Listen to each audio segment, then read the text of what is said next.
আসসালামু আলাইকুম। সংবাদে আপনাদের সবাইকে স্বাগত জানাচ্ছি। আমি ফিরোজ তোহা। শুরুতেই আরবে কেবলস সংবাদ শিরোনাম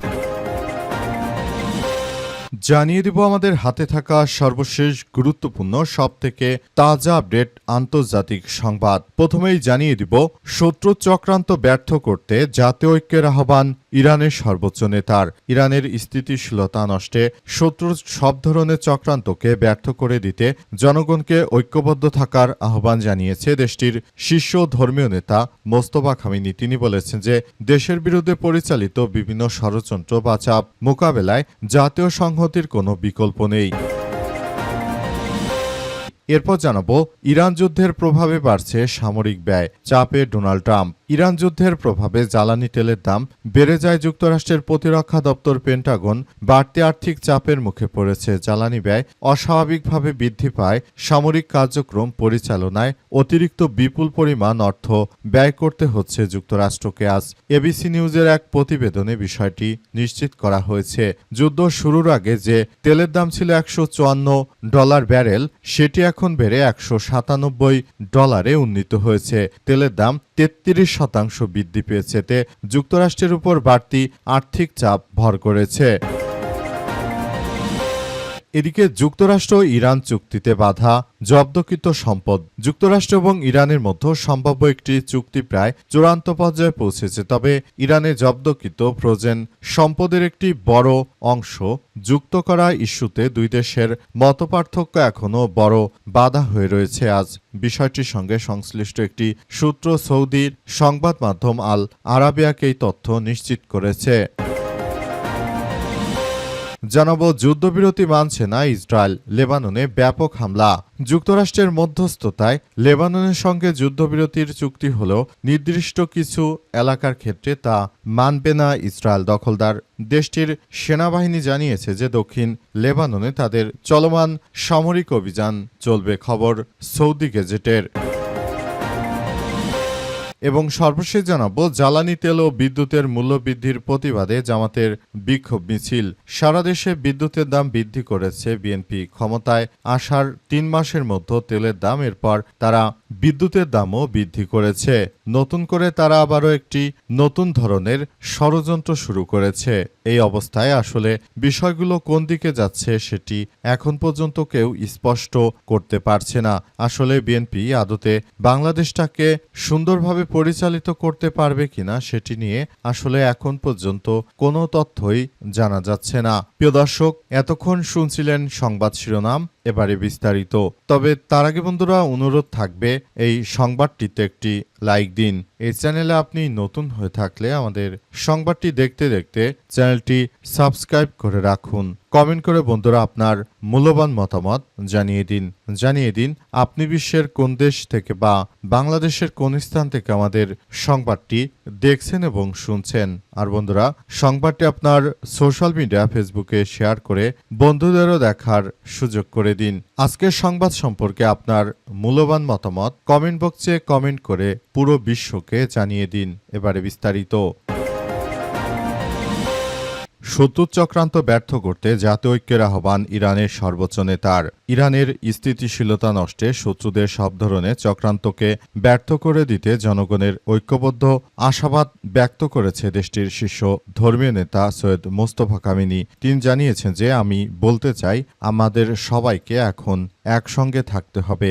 জায়নবাদীরা আমাদের বিরুদ্ধে যে ধরনের সন্ত্রাসী কার্যক্রম মূলত শুরু করেছে, সেই সন্ত্রাসী কার্যক্রম থেকে সবাইকে এগিয়ে আসতে হবে বলে জানিয়েছেন তিনি আরও জানিয়েছেন যে আমরা পুরোপুরি বিষয়গুলোকে খুবই গুরুত্ব সহকারে দেখছি। আমরা মনে করি যে ধরনের কার্যক্রম আসলে চলমান রয়েছে এটি আসলে আমাদের সবাইকে ভাবিয়ে তুলছে। এ সময় তিনি আরও জানিয়েছেন যে নতুন করে আমরা সবকিছু খুবই গুরুত্ব সহকারে দেখভাল করছি। আমরা মনে করি বর্তমান সময়ে মার্কিন যুক্তরাষ্ট্র আমাদের উপর যে ধরনের অন্যায় আচরণ শুরু করেছে, সেই অন্যায় আচরণের একসময় শেষ হবে এবং আমাদেরকে অবশ্যই মার্কিন যুক্তরাষ্ট্রের এই সন্ত্রাসী কর্মকাণ্ডগুলোকে একদম প্রতিহত করতে হবে বলে নিশ্চিত করা হয়েছে। তিনি আরও জানিয়েছেন যে যেকোনো মূল্যে এই ধরনের মার্কিন যুক্তরাষ্ট্রের উগ্র ও সন্ত্রাসবাদী কর্মকাণ্ড আমাদেরকে অবশ্যই বয়কট করতে হবে। তিনি আরও জানান, আমি বলতে চাই সবাইকে একযোগে এই কার্যক্রমগুলো চালিয়ে এমন কিছু করতে হবে যাতে করে সারা বিশ্বের বুকে মার্কিন যুক্তরাষ্ট্র হাড়ে হাড়ে টের পায় যে তারা আসলে ইরানের সঙ্গে যুদ্ধ বাঁধিয়ে যে বিপর্যয় ডেকে এনেছে নিজেদের, সেই বিপর্যয়কর পরিস্থিতিতে আসলে তাদেরকেই পড়তে হবে বলে সতর্কবার্তা দিয়েছেন ইরানের সর্বোচ্চ ধর্মীয় নেতা মোস্তফা খামেনি। তিনি মার্কিন যুক্তরাষ্ট্রের প্রেসিডেন্ট ট্রাম্পের বিরুদ্ধে আবারও জনগণকে ঐক্যবদ্ধভাবে লড়াই অব্যাহত রাখার ঘোষণা দিয়েছেন এবং জনগণও একই কাজ করছে। তারা দখলদার ইসরায়েলের বিরুদ্ধে ইতিহাসের সবথেকে ভয়াবহ এক কার্যক্রম চালিয়ে যাচ্ছে। এতে করে জায়নবাদীরা পুরোপুরি ধ্বংসস্তূপে পরিণত হচ্ছে। জায়নবাদীরা আসলে কোনো কিছুই করতে পারছে না, তারা একরকম ব্যর্থতার মধ্যে পড়ে গেছে। তারা কল্পনা করতে পারেনি যে ইরান আসলে এতটা শক্তিশালী হয়ে গেছে। যেটা তারা কল্পনা করেছিল তার থেকেও অনেক বেশি শক্তিশালী ইরান, এবং ইরান মার্কিন যুক্তরাষ্ট্রের এই সন্ত্রাসী কার্যক্রমগুলোকে ধসিয়ে দেওয়ার জন্য পুরোপুরি প্রস্তুতি নিয়ে রেখেছে বলে এমন তথ্য নিশ্চিত করা হয়েছে। ইরান যুদ্ধের প্রভাবে বাড়ছে সামরিক ব্যয়, চাপে যুক্তরাষ্ট্রের প্রেসিডেন্ট ট্রাম্প। ইরান যুদ্ধের প্রভাবে জ্বালানির দাম বেড়ে যায়, যুক্তরাষ্ট্রের প্রতিরক্ষা দপ্তর বা পেন্টাগনের ব্যয় বৃদ্ধি পেয়েছে। এক প্রতিবেদনে জানিয়েছে এবিসি নিউজ। খবর টিআরটি ওয়ার্ল্ডের প্রতিরক্ষা বিভাগের তথ্য অনুযায়ী গত অক্টোবরে সামরিক বাহিনীর প্রতি ব্যারেল জ্বালানির জন্য গড়ে $154.14 ব্যয় করলেও এখন তা বেড়ে দাঁড়িয়েছে $195.72। মাত্র 6 মাসের ব্যবধানে জ্বালানির গড় মূল্য প্রায় 27% বৃদ্ধি পেয়েছে। এই হিসাবের মধ্যে ট্রাম্প জেট ফুয়েল সহ 24 ধরনের জ্বালানির অন্তর্ভুক্ত রয়েছে বলে জানা গেছে। মূলত মার্কিন যুক্তরাষ্ট্র তারা ইরানের সঙ্গে এই ধরনের অত্যাচার শুরু করার পর থেকেই মূলত সারা বিশ্ব জুড়ে মার্কিন যুক্তরাষ্ট্রের সন্ত্রাসী কর্মকাণ্ডগুলো একদম ধুলির সঙ্গে মিশে গেছে। মার্কিন যুক্তরাষ্ট্র তারা আসলে যে কল্পনা করেছিল সেই কল্পনা থেকেও অনেক বেশি বিপর্যয়ের মধ্যে পড়েছে। তারা কল্পনা করতে পারেনি যে ইরান তাদের এভাবে চরম শিক্ষা দেবে। ইরান তাদের যেভাবে শিক্ষা দিচ্ছে, ভবিষ্যতের দিকে তারা এগিয়ে যেতে হলে খুবই বড় ধরনের এক সমস্যার সম্মুখীন হতে হচ্ছে তাদেরকে। তারা মূলত এমন কিছু করতে চায় যে বিষয়গুলো নিয়ে সবাই খুবই অসন্তোষের মধ্যে রয়েছে। আসলে বিষয়গুলো কি হতে চলেছে সেটি এখন পর্যন্ত আসলে জানা যাচ্ছে না। যুক্তরাষ্ট্র ইরান চুক্তিতে বাধা, জব্দকৃত সম্পদ।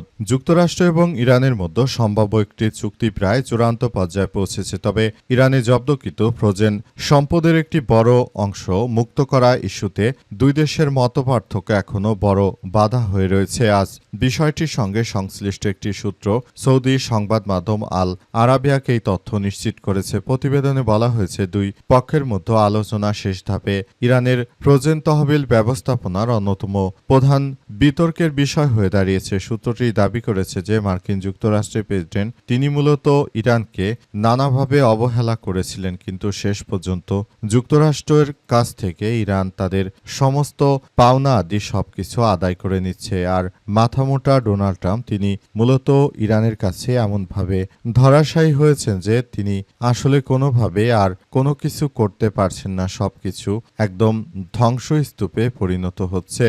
তিনি মূলত যে ধরনের কার্যক্রম চালিয়েছিলেন সেই কার্যক্রমগুলোর মধ্যে আসলে সবকিছু সুন্দর করে গড়ে তোলা হচ্ছে। মূলত মার্কিন যুক্তরাষ্ট্রের প্রেসিডেন্ট ট্রাম্প আবারও নতুন করে এক ভয়াবহ সংকটময় পরিস্থিতির সৃষ্টি করছেন। মূলত জায়নবাদীরা এই সন্ত্রাসী যে কার্যক্রমগুলো চালাচ্ছে সেগুলো পৃথিবীর ইতিহাসে সবথেকে এক বিপর্যয়কর পরিস্থিতির জন্ম দিচ্ছে। মূলত যুক্তরাষ্ট্রের প্রেসিডেন্টের এই খামখেয়ালির কারণে এই যুদ্ধ এত দীর্ঘায়িত হচ্ছে।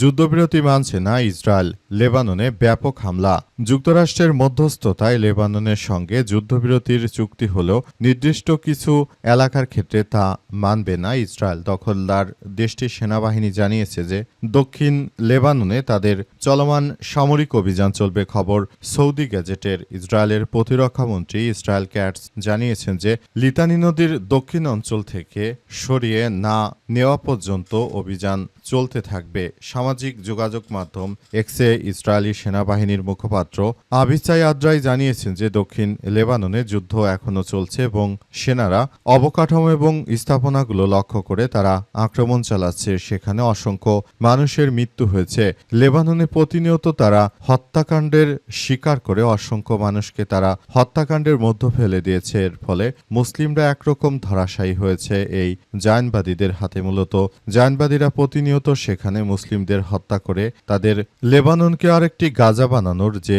ষড়যন্ত্র পরিকল্পনা সেটি লেবাননে যোদ্ধারা হতে দেবে না। কিন্তু লেবাননের যোদ্ধারা তারা পুরোদমে কাজ করে যাচ্ছে। তারা দখলদারদের বিরুদ্ধে ইতিহাসে সবথেকে ভয়াবহ হামলাও চালিয়ে যাচ্ছে। কিন্তু শেষ পরিণতি আসলে কি হবে সে বিষয়গুলো নিয়ে এখন পর্যন্ত কেউ কোনো কিছু জানাতে পারেনি।